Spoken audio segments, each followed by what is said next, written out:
Welcome to Business Legal Lifecycle TV, the live TV show all about the legal aspects of your business to help educate you on complex legal terms in an easy to understand manner, to help understand why you need to do certain things in your business from a legal point of view, and to help you develop a plan for the future. Our mission at Business Legal Lifecycle is to help empower all small to medium-sized businesses around the world to get access to legal advice so that they can help build their communities and make the world a better place. Did you know that any business owner is on average 7 months away from losing everything? That is the average time it takes from a successful business to fold when an aspect of their business is not set up correctly. Have you ever wanted to get legal advice but didn't understand what was going on? Do you feel like there is a divide between lawyers and their clients? Then this TV show is for you. It is all about empowering you and your business with the knowledge and tools to ensure that this doesn't happen to you. Business Legal Lifecycle TV delivers a twice-weekly show focusing on the legal aspects of your business. At lunchtime on Mondays, we present Fast Fix Monday, a quick 5 to 10 minute show that will give you some actionable steps to consider for the week for your business. And at lunchtime on Wednesdays, we present our in-depth show of between 30 minutes and an hour, where we go through complicated legal aspects of your business in a simple to understand, plain English manner. And whether that is through educational pieces or interviews with experts in their fields. Afternoon, everyone, and welcome to Business Legal Lifecycle. Today is Monday, so it is Fast Fix Monday, and we're talking about restraints of trade today. I'm Craig Mason. I have with me Jeremy Stretton, one of the other founders of the Business Legal Lifecycle. Hi, everyone. I hope you're having a great day. Excellent. All right. So, as always, Fast Fix Monday is quick. We're going through a few things about restraints of trade. If you've got any questions, please make some comments wherever you might be watching or listening to this. So, Jeremy, do you want to kick off with a bit of an introduction about what we're talking about today? Yeah, sure. Thanks, Craig. Yeah, so we're talking about restraints of trade, as Craig said. And basically, Australian employers are often use restraints of trade to protect their business interests after an employee leaves the company. They're, as I said, very particularly common in employment contracts for professional and senior management employees.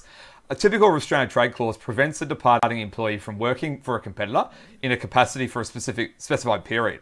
Other restrictions may also be included, such as not talking to the employer's past clients or customers or staff, and not using the former employer's confidential information. The most common restraints of trade are non-compete clauses, so that's where you don't go out and compete with another business. Non-solicitation clauses, so that's not going and soliciting work from other clients. Non-poaching and recruitment clauses, so not trying to recruit or poach other staff. And confidentiality clauses, which are, as they sound, keeping information confidential. So one of the big points to come into restraints of trade are whether or not they're reasonable. So Craig, do you want to talk about what that means, and is a restraint of trade reasonable? Yeah, absolutely. So as Jeremy said, if a court's looking at a restraint clause, they want to see if it is reasonable. So a restraint clause can't be accepted on face value because, as I said, the courts will look at it and they'll only uphold it if it is reasonable. So, for example, a court won't enforce a clause that unfairly interferes with a worker's right to contribute their own labour. Now, there's a High Court case, and there'll be a number of cases about it, but one of the main ones is Buckley and Tutty, going back to 1971. And in that case, it was stated that unreasonable restraints are unenforceable, as it is contrary to public welfare that a person should be unreasonably prevented from earning a living in whichever lawful way he or she chooses, and that the public should be unlawfully deprived of his or her services. So when assessing whether a restrictive employment contract is reasonable and valid, the court will take into account the duration of the restraint, the geographic area in which they apply, and the activities of the employee the restraints seek to control. So the courts have some capacity to sever a restraint clause if they find it to be unreasonable. However, severance is usually only possible where the clause contains a series of overlapping restraints. That's known as a step or cascading clauses. So the use of these are often result in the court accepting the least broad scope of the restraint. So if you have one of those in there, then that might be the way to do it to try to get over the unreasonableness of, say, the higher level one. But yeah, so it's got to be reasonable. Jeremy, did you want to go through the last thing we want to talk about, which was protecting the genuine interests of the employer? Yeah, absolutely. I think this comes down to a fundamental misunderstanding. We talked about this in our education episode earlier in the month, that people think that restraints of trade just aren't worth the paper that they're written on. And that's just not true. Restraint of trade is enforceable if it's designed to protect the legitimate business interests of the employer. So here we're really talking about post-employment restraints, and they are presumed at law to be invalid, except if they're can be shown to protect the legitimate business interests of protecting that business owner's business going forward. You can't just use a restraint of trade to stop employees from working from any business.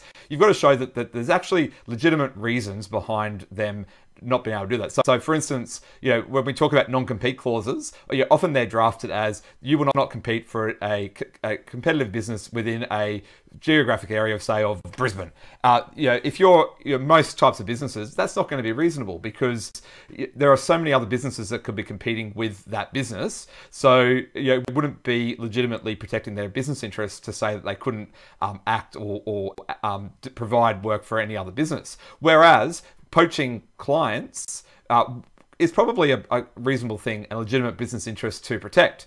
So if an employee leaves a business and decides to go and try and start stealing clients, then that's legitimate to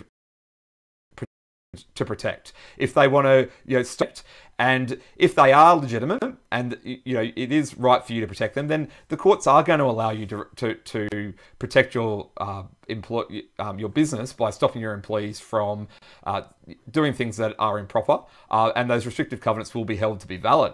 So that's all I had to say. Craig, did you want to finish off? Yeah, absolutely. So that's it for us for Fast Fix Monday.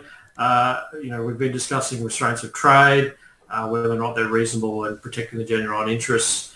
As always, this is the sort of area where you can come unstuck, and it's not the time to, sort of copy off someone else's employment agreement when you're going to put these things in.